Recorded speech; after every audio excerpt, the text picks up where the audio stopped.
Assalamualaikum warahmatullahi wabarakatuh. Bismillahirrahmanirrahim. Ikhwafillah. Allah Subhanahu wa taala berfirman dalam Al-Qur'an surat Al-Baqarah ayat 180. A'udzu billahi minasyaitonir rajim.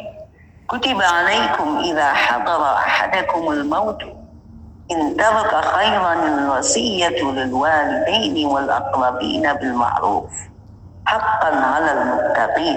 Sadaqallahul 'azim. Yang artinya, diwajibkan atas kamu apabila seorang daripada kamu hampir mati, jika dia ada meninggalkan harta, agar berwasiat untuk kedua ibu bapa dan keluarga terdekat dengan baik.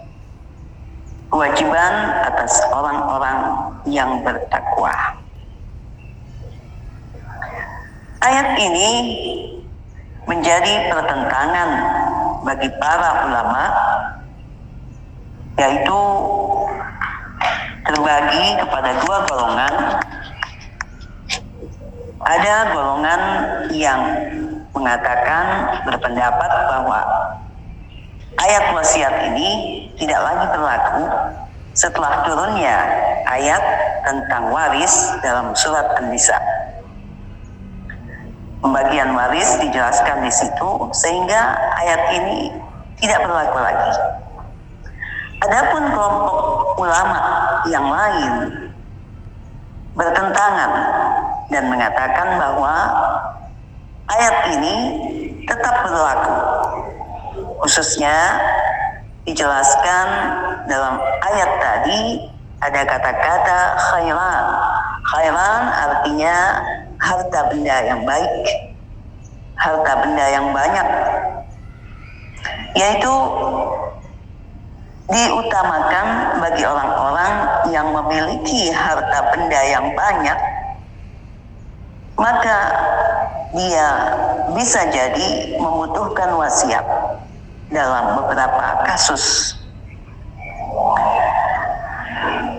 Pada satu waktu datang seorang laki-laki kepada Sayyidah Aisyah, dan orang ini bertanya kepada Sayyidah Aisyah, dia ingin menulis wasiat karena dia ingin membagi harta.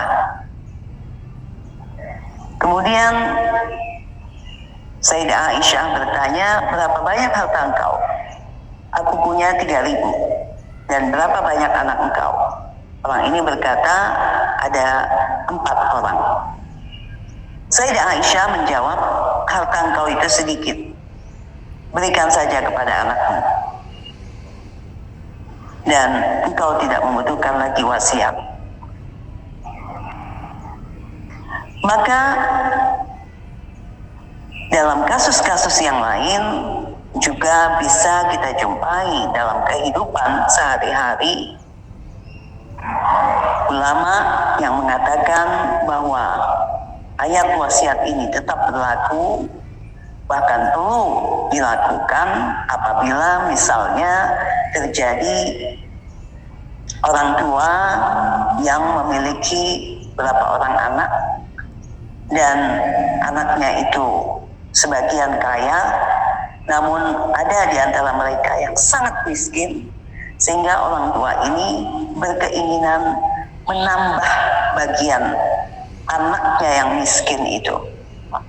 Maka dia bisa menulis wasiat untuk itu. Namun wasiat tidak boleh lebih dari 1/3, karena itu akan bisa menjadi fitnah dan mengganggu pembagian waris. Atau dalam kasus lain, misalnya seorang anak yang sangat kaya dan dia ingin memberikan hartanya lebih banyak kepada orang tuanya karena mungkin dia merasa ajalnya sudah dekat. Kalau hanya pembagian waris, maka orang tuanya hanya mendapatkan 1/6.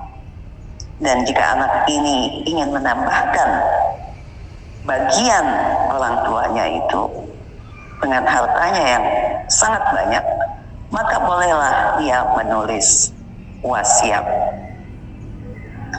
Bisa juga dalam kasus lain, misalnya ada seorang anak yang keluar dari agama Islam, dia murtad sehingga dia kehilangan hak warisnya. Namun orang tuanya yang kaya itu tetap ingin memberikan harta, tujuannya agar menarik kembali anaknya ini masuk kembali memeluk Islam. Dalam kasus seperti itu, maka bolehlah wasiat itu dibuat. Dan sebaiknya lah wasiat itu tidak hanya dengan lisan, akan tetapi lebih baik kalau wasiat itu ditulis bahkan dengan saksi-saksi. Jadi kita bisa menyimpulkan dari dua pertentangan ulama, dua kelompok di atas tadi, bahwa wasiat itu dibutuhkan, disesuaikan dengan kasus yang ada, disesuaikan dengan kebutuhan orang itu sendiri dan jumlah hartanya. Jika memungkinkan, membagi wasiat, menulis wasiat di luar hak-hak waris, karena harta dia yang sangat banyak, maka hal itu bisa dilakukan. Wassalamualaikum warahmatullahi wabarakatuh.